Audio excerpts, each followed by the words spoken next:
नमस्कार आटलेकरांनो, मी सुनील चासकर. मी आता आलोय कुमशेत गावात. या गावात साधारण 1 ते 1.5 महिन्यापासून लाईट नाहीये. आपण या गावकऱ्यांच्या समस्या जाणून घेऊ की काय त्यांचं म्हणणं आहे. विठ्ठल मंगळा आसवले कुमशेत या ठिकाणी जवळजवळ महिना झाला आहे.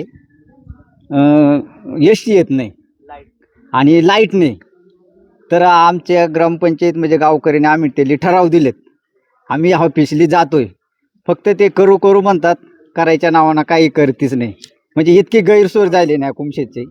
तर दळणाचं मोठं, परत जे काही महिला आहेत ते समजा गरोदर, त्यांना जाण्याची परिस्थिती म्हणजे जायला गाडी नाही आहे, परत घरात लाईट नाही आहे. तर हे कुमशेताची एवढी बेकार परिस्थिती झाली ना, तर हे शासनानं असं का जेणेकरून आमच्याकडे लक्षच नाही, म्हणजे आमच्याकडे लक्ष देते नाही. आम्ही जरी त्यांच्या अधिकाऱ्यांशी जातोय बोलतोय, पण ते आमच्यावर लक्ष देते नाही. तेव्हा हे काम झाले पाहिजे. बाबा काय सांगाल, लाईट आहे का नाही? बोला. साहेब, मी कुमशेत गावावरून बोलतो. सराजी सीमा आसवली. तर आमच्या गावाची परिस्थिती लई नाजूक आहे. इथं माणसाला आजारी पडला काही नाही, इष्टीची सोय नाही. त्याच्या करताना एवढी साहेब आम्ही अडाणी माणसात तरमाळ करून तुम्हाला विनंती करतो. काय सांगाल, लाईट आहे का नाही? लाईट नाही ना आम्हाला. किती दिवसापासून लाईट? महिना होऊन गेलाय. बिल तर कचाकच चाललेत फार. लाईट नाहीये, बिल येतात. बिल येतात, मग बिल का कमी करते नाही? मग लाईट नाही तर लाईट नसली तरी बिल इथं बिल चालूच पोहोचतात. आहेत. बिल वसुली केले जातात. हा, एसटी एसटी येत नाही. या गरोदर बाया किपक मध्ये इटून पार राजूर पर्यंत उभ्या ना जात्यात. मित्र काय सांगाल? मोबाईल किंवा काही जो संपर्क आहे इतरांशी, जो जनसंपर्क आहे तो पूर्ण ठप्प झालेला आहे. पूर्ण माहिती कळत नाहीये. कुठल्या व्हॉट्सअपला येणारी माहिती असेल किंवा दळण इथून न्यायचं झालं तर राजूर सारख्या ठिकाणी न्यावं लागतं. 35 किलोमीटर अंतरावर तिथून दळण घेऊन यावं लागतं. स्वयंपाकाला अडचण येते, रात्री लाईट नसते, शेतात कामं चालू आहेत. वेळेत म्हणजे संध्याकाळी स्वयंपाक करायला तर बायांना दिसत नाही, किंवा मिक्सरवर काही मसाले बनवायचे असतील तर ते पण जमत नाहीये. लाईट असणं नाही गरजेचं आहे. तर मिक्सरचा विषय मिटला. हा. दळण आणि- तुम्हाला इथून 35 किलोमीटर न्यावं लागतं दळायला. काय सांग मित्रा? महिना झाला आमच्याकडे लाईट नाहीये. येण्या जाण्याची रस्ता खराब आहे, येण्या जाण्याची व्यवस्था नाहीये. आमची बस येत नाहीये. प्रशासन परत- काही येते का नाही? इकडे कोणीच लक्ष देत नाहीये. हे गाव आहे ना, जसं डोंगर भागात आहे ना, इकडे कोणीही लक्ष देत नाहीये. आमदार, इथं खासदार, कोणी कोणी येत प्रशासन? नाही, काही लक्ष पण देत नाही इकडे. त्याच्यामुळे महिना झाला लोकांच्या अडचणी लय ते होऊन बिकट झाल्या. काय करायला हवं इथं? यांनी लक्ष द्यावा. आमची बस आल्या पाहिजे, आमची लाईट सोय केली पाहिजे. आज महिना झाला लाईट नाहीये. बसची गरज आहे का इथं? मग बसची गरज आहे ना. आज लोकांना 35 किलोमीटर जावं लागत आहे दळण दळायला. दळण दळायला, बाजारला. लय अवघड झाले. बाबा काय सांगाल? अहो, आमच्याकडं एस टीची गैरसोय झाल्यामुळं आमचं वयोवृद्ध माणसं येणार कुठं, जाणार कुठं, काय करणार, थोडं लक्ष द्या अशी आमची विनंती. एकदम झाडं म्हणून झुडपं असं कुमशातला समजू नका ना. लक्ष कुणी देणं गरजेचं आहे? अहो, पण कार्यकर्ते आहेत, ऑफिसचे लोक आहेत, मग यांनी लक्ष द्यायला पाहिजे ना. कुणीच बघत नाही का? कोणीच बघत नाही. काय करावं? कशा मागण्या करताच येतात, कोणी येत नाही. इथं फक्त मत मानायचा म्हणलं तेवढं कुमशेतला येणार. निवडणुकीच्या टाइमला हा, मतासाठी इथं येणार. विनंत्या करणार आम्ही असा करू, पण तिथून पुढं काहीच नाही. तर माणसा मिळाली का काय झालं याची काही तपास नाही. मित्र काय सांगशील, लाईटची गरज आहे का नाही?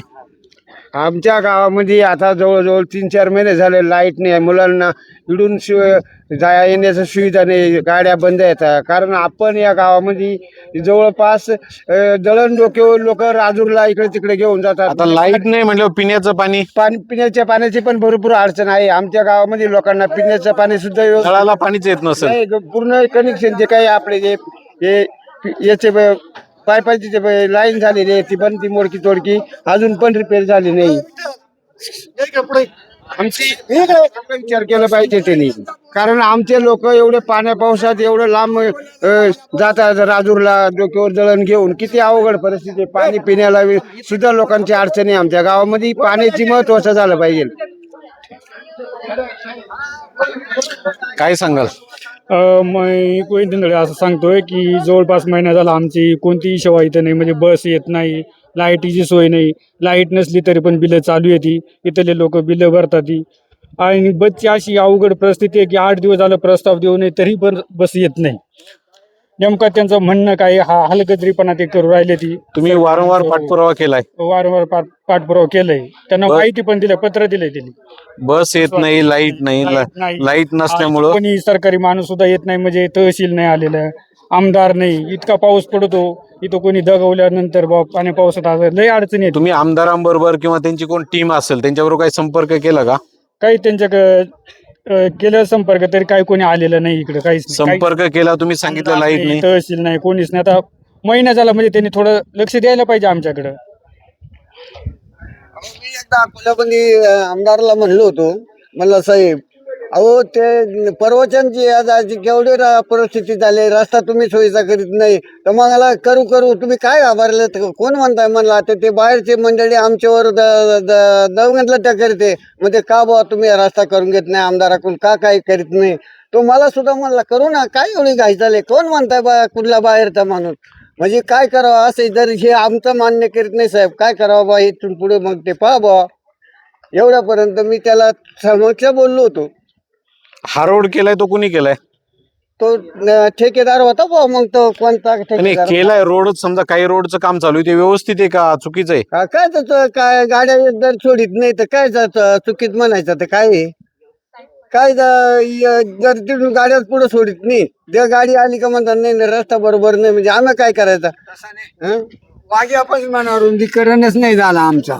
गाडीला साईड देता येत नाही साहेब, ते येळला म्हणजे रस्ता झाला तिथून रुंदीकरणच नाही झाला. वाग्यापासून वर कुमशेतला फिरल्या म्हणजे तुमचं म्हणणे रोडचं काम चालू आहे परंतु रुंदीकरण झालेलं नाही. झालंच नाही. रुंदीकरण होणं गरजेचं आहे. हा एवढा द्या त्या बाय बंद कर मध्ये. ठेकेदार आलं, सडक झाली, त्या सडका को पुन्हा टुकून कोणा पाहिला नाही. इष्टी येते जाण्यावाडीला राहते, इकडं रुंदीकरण नाही तर इच्छा येत नाही. आमची गैरसोय आहे, लाईट नाही, बिला येऊन पडल्या तर 2 महिने लाईट नाही. याचा काय, सडक चांगली झाली का खराब झाली? सडक झाली नाही, झालीच नाही, झालीच नाही, सडकच खराब झाली. काम चांगलं केलं नाही, रुंदीकरण नाही, नाही. आणि गाड्या गोड्या येत नाही, गाड्या येत नाही. नाही या दारा कधी बा येतात ते बारीक बारीक छोट्या गाड्या त्या येतात. इष्टी गाडी कुठे येते? एसटी येत नाही. नाही, बस समजा तुमच्या गावातल्या ज्या गरोदर महिला असतील मग त्यांना ते गाडी स्वतःची करून यायची. महिला पिकअप मध्ये न्यावं लागत आहे आम्हाला. रस्ते चांगले नाही, गरोदर मात्यांचे पण हाल होते. महिना झाला कुमशेत गावामध्ये लाईट नाहीये, आम्हाला रस्ते नाही, एसटी सुद्धा येते नाही, एसटी येत नाही, एसटी पण येते नाही. दळण आम्हाला महिना झाला पीठ नाही, आम्ही राजूरला नेतो. दळण दळण्यासाठी इथं लाईट नाही. तुम्हाला 35 किलोमीटर जावं लागतंय. जावं लागतं ना, त्याच्यामुळे मग आता लाईट नाही म्हटल्यानंतर मिक्सर पण नाही, मिक्सर पण नाही, काहीच नाही. आम्हाला अंधारात झोपावं लागतंय एवढं. हा वांद्रा माकडा सारखं सुद्धा. आमच्या गावामध्ये रस्ता चांगला झाला नाही, गाड्या नाही, लाईट नाही. महिना झाला लाईट नाही, तरी बिल येऊन पडलं तर आहे का नाही? बिल येऊन पडलंय ना. बिलं येतात, हो बिल येतात ना, लाईट नाही तरी. आता सध्या बिल येऊन पडलंय घरामध्ये. बिलं येतात परंतु लाईट नाही. पण अधिकारी येतात का नाही? समजा तुम्ही जर अधिकारी कोणीच येते नाही, आमदार येते नाही, काहीच नाही. आमदार बघतात का नाही? नाही, आमदार तर येतेच नाही इकडं कधी. मतं मागायला, मग मागायला मतं मागायला येतात. मतं मागायला सगळे येतात. हो सर्व येतात. पण आता तुमच्या ज्या समस्या आहेत त्या समस्या सोडवायला किंवा बघायला कोणीच येत नाही. कोणीच नाही येत. तुम्ही त्यांना काही संपर्क केला होता का? संपर्क केला मग संपर्क कोणीच केला. बघत नाही. आता अशा अपेक्षा कुणाकडून आहे? काय प्रशासन काही प्रशासनाने केलं पाहिजे बुवा.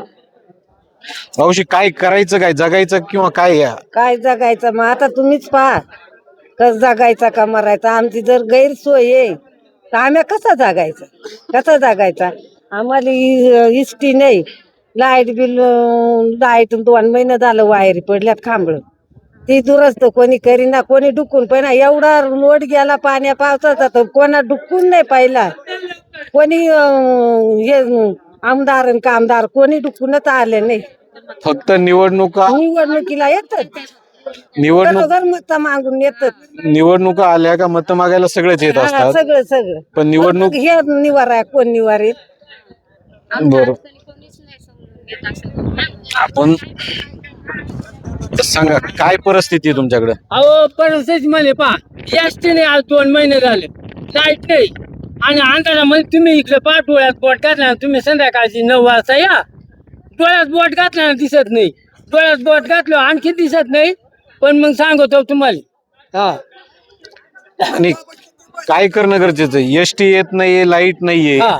ह्या लोकांनी जगायचं कसं? जगायचं कसं आजारी माणूस झाला आमचा एक काल पाय जाण्या वाढल्या गेला ते आज दाढ दुखत होते एवढा तोंड होऊन गेला होता ते मग तुम्ही हे प्रशासनाला किंवा जे अधिकारी असतील, आमदार असतील, बाकी कोण असतील यांना कळवलं का नाही? आमदार म्हणतो आमदार काय केलतो तर म्हण करून इसा काय करू हा कधी होईल साधारण? आता ते सांगते या 8 दिवसात आम्ही करतो पण करीतच नाही करत असत नाही हा ना आमदार सांगतात फक्त करू करू पण होत काही नाही. होत नाही काय सकाळी रात्रीच्या वेळेस माझ्या मुलाला ताप आला तर जायला गाडी नाही तर मला सकाळची 6ची बस राहते ती बस पाहिजे होती तर मला प्रायव्हेट गाडी राहते ही पिकअप वगैरे तर त्या गाडीने मी गेलो. मला सकाळी 6ला जायची बसची गरज होती तर मला बस भेटली नाही मी पिकअपने गेलो. आणि लाईटीची पण बिकट परिस्थिती आहे इकडं लाईट महिना झाला लाईट नाही इथं दळण दळायला परत घरात अंधारामध्ये लहान लहान पोरं राहते जेवायला याला त्याला आम्ही डिझेलचा दिवा करतो आम्ही तसेच राहतो डिझेलच्या दिव्यावरती तर आम्हाला लाईटीची पण गरज आहे आणि बसची पण गरज आहे.